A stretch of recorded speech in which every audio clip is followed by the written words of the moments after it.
Elon Musk et la NASA sont très occupés par quelque chose, et c'est le fait de découvrir tout ce qu'il y a à savoir sur la planète rouge. Au fil de ces années, la NASA a développé un fort intérêt pour Mars et a lancé de nombreux drones pour étudier la planète. Musk a suivi de près le travail que la NASA entreprend sur la planète parce que de son côté, il souhaite que les humains vivent sur Mars dans quelques années. Mais alors, qu'ont-ils découvert ?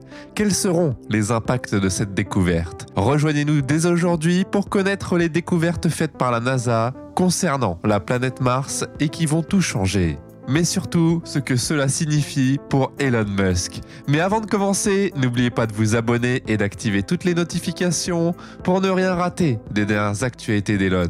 C'est parti. Les eaux salées sur Mars sont le foyer de la vie. Mars d'aujourd'hui et Mars d'il y a environ 3 milliards d'années sont deux planètes complètement distinctes. La planète rouge telle qu'elle est connue aujourd'hui est un endroit sec et froid où il serait impossible d'y vivre. Cependant, cela n'a pas toujours été le cas et il existe des preuves que les humains auraient pu y construire un habitat autosuffisant et cela avant que la planète perde son champ magnétique et sa protection contre le vent du soleil qui a largement dépouillé Mars de son atmosphère. De nouvelles recherches et preuves montrent qu'il s'agissait autrefois d'une planète où l'eau coulait. Une autre possibilité est que Mars n'est pas sans vie et aride comme nous le pensions. À l'aide d'un spectromètre d'imagerie embarqué sur le Mars Reconnaissance Orbiteur de la NASA, les chercheurs ont identifié la science de matériaux hydratés dans différents endroits où des rues mystérieuses ont été observées. Elles sont apparues dans des zones où la température était supérieure à moins 10 degrés Fahrenheit ou moins 23 degrés Celsius et ont disparu à des moments plus froids. Cela indique que l'eau, bien que saumurée, coule toujours sous la surface. Les rues étroites et sombres, connues sous le nom de lignes de pente récurrentes, peuvent maintenir le liquide à des températures beaucoup plus basses en raison de sa teneur en sel. L'orbiteur européen Mars Express a apporté plus de précision sur la possibilité de la présence d'eau sur Mars. Il a en effet découvert que la surface d'une calotte glaciaire recouvrant le pôle sud de Mars s'incline et se soulève, ce qui lui laisse penser que de l'eau liquide pourrait se trouver en dessous. On sait depuis longtemps que la planète rouge possède d'épaisses calottes de glace d'eau au pôle sud et au pôle nord, mais on croyait généralement qu'elles étaient complètement gelées jusqu'à leur lit en raison du climat froid. Après avoir étudié la topographie de la surface de la zone fournie par Mars Express, l'équipe a trouvé un indulgence de surface de 9 à 14 km de long, ressemblant aux anciennes suppressions dans les couches de glace au-dessus des lacs sous-glaciaires trouvés sur Terre. Pour que l'eau sous la calotte glaciaire reste liquide, Mars doit encore être géothermiquement vivante.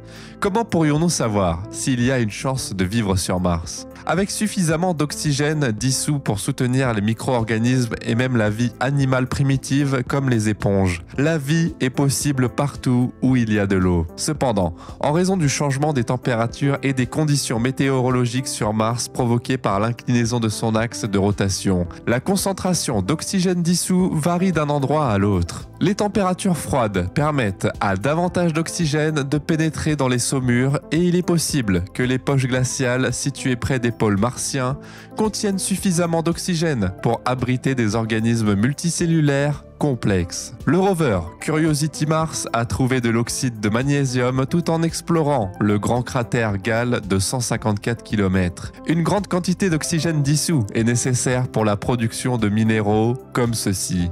Ce n'est qu'après que l'oxygène a commencé à persister dans l'atmosphère il y a environ 2,5 milliards d'années que les oxydes de magnésium ont commencé à se former sur Terre. Toutefois, comme nous le savons déjà, grâce aux organismes anaérobies présents sur Terre, l'oxygène n'est pas nécessairement nécessaire à la vie, mais sa présence sur Mars ouvre de nombreuses voies d'évolution intéressantes, y compris des discussions sur la survie des humains sur la planète rouge. La NASA et l'Agence spatiale européenne, en collaboration avec la Russie, ont lancé de nouveaux rovers pour trouver des signes de vie ancienne sur Mars. Le rover Perseverance explore actuellement le cratère G0, très riche sur le plan géologique, afin de recueillir davantage d'informations sur les tableaux passés ou actuels de la planète. Le cratère G0, large de 45 km, contient un delta qui s'est formé il y a 3,5 milliards d'années par la convergence d'un lac et d'une rivière martienne. Perseverance étudiera et collectera des échantillons de roches sédimentaires formés par des particules de tailles diverses qui se sont déposées dans un environnement autrefois aqueux.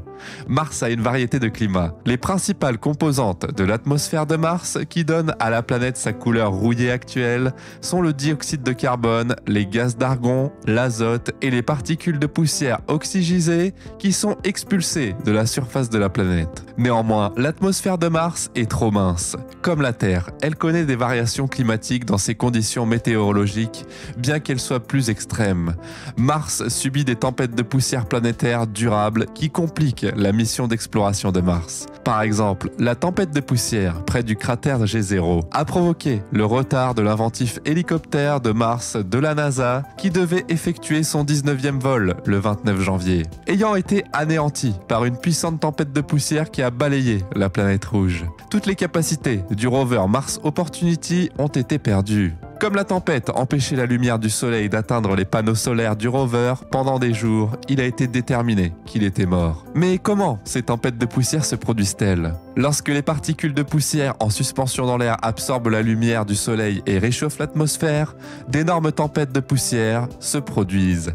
Ensuite, les poches d'air chaude se déplacent vers les zones plus froides, créant des vents forts qui transportent plus de poussière du sol. En conséquence, l'atmosphère devient encore plus chaude et produit plus de vent et de poussière qui s'étendent sur une grande surface. Aussi, l'orbiteur de reconnaissance de Mars a également découvert des nuages de neige au dioxyde de carbone qui tombaient à la surface de la planète, faisant de Mars la seule planète connue à connaître ce type de précipitation. La température quotidienne moyenne de la planète varie de -195 degrés Fahrenheit ou -125 degrés Celsius au pôle nord et sud et 70 degrés Fahrenheit au milieu de la journée. En tant que quatrième planète, Mars est plus éloigné du Soleil que la Terre, ce qui lui donne une année de 187 jours contre 365 jours pour la Terre. L'axe de Mars est également incliné comme celui de la Terre.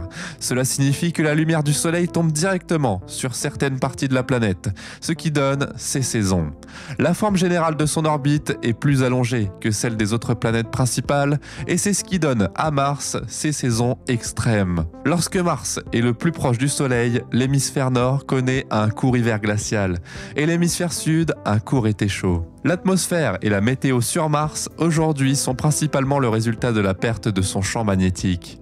Bien que peu de choses soient connues sur la composition interne du noyau de Mars, les lectures des météorites et des données sismiques de la sonde InSight de la NASA suggèrent qu'elle est composée d'éléments connus sous le nom de fer fondu alliés au soufre et à l'hydrogène. Par rapport à la Terre, le champ magnétique est entraîné par l'énorme courant du métal fondu. La composition de la planète a aidé les scientifiques de la NASA à mieux comprendre ce qui s'est passé pour priver Mars de son champ magnétique. La composition de l'hydrogène de fer et de soufre était suffisamment puissante pour produire des courants de convection qui ont contribué à créer le champ magnétique protecteur de la planète. Mais cela n'a duré que peu de temps avant que les courants ne perdent leur capacité à générer un fort champ magnétique. L'atmosphère de Mars a peut-être été régulièrement dépouillée par le vent solaire, sans la présence d'une magnétosphère blindée, permettant à l'eau et à d'autres éléments de s'échapper jusqu'à ce que la planète rouge soit complètement détruite. Maintenant, jetons un coup d'œil à l'environnement de Mars. La veille de Noël dernier, 2 grandes météorites ont frappé Mars, près de la surface, ce qui a provoqué une onde sismique. C'était la première fois que de telles ondes sismiques étaient observées sur une planète autre que la Terre et l'atterrisseur de la NASA a relaté des informations sur ces phénomènes. L'impact de la roche mesurant entre 4 et 12 mètres de diamètre a libéré une énergie comprise entre 2,5 et 10 kilotonnes, soit presque la même que celle d'une bombe atomique, et a entraîné une plus grande largeur qu'un terrain de foot. Selon le docteur Benjamin Fernando de l'université d'Oxford, les météorites forment les plus grandes formations fraîches jamais vues dans notre système solaire et la force de l'impact a atteint l'atterrisseur InSight en se propageant à travers le manteau et le noyau plus profond de la planète plutôt qu'en le traversant. Bien que le phénomène soit inattendu, il a fourni une cargaison d'informations utiles qui pourraient nous aider à déterminer la structure et la composition de la croûte de Mars qui est restée largement inconnue. La division marquée entre les hémisphères nord et sud de Mars est l'une de ses caractéristiques distinctives. La majorité des cratères sont situés dans l'hémisphère sud, qui est principalement montagneux. C'est l'emplacement de l'Olympus Mons, le plus grand volcan de notre système solaire et assez grand pour couvrir le Nouveau-Mexique. D'autre part, l'hémisphère nord est principalement lisse et sombre. De nombreuses théories qui prétendent que les deux hémisphères sont composés de matériaux différents avec des histoires évolutives différentes ont été développées en réponse aux différences de croûte. Cependant, les nouvelles preuves de l'impact réfutent ces croyances. Il démontre que la croûte peut partager une structure et une composition similaires et une fois les données analysées à fond, elle peut offrir un aperçu inestimable de la façon dont Mars a été créé et développé. De plus, il peut fournir des informations précises sur l'environnement sur la planète rouge il y a des milliards d'années et s'il y avait ou non une vie réelle là-bas. Croyez-vous qu'il y a assez d'oxygène sur Mars pour soutenir la vie? Dans la section des commentaires, tapez oui ou non. Quoi qu'il en soit, merci d'avoir regardé cette vidéo et n'oubliez pas de vous abonner avec toutes les notifications activées pour ne rien rater des dernières nouvelles d'Elon.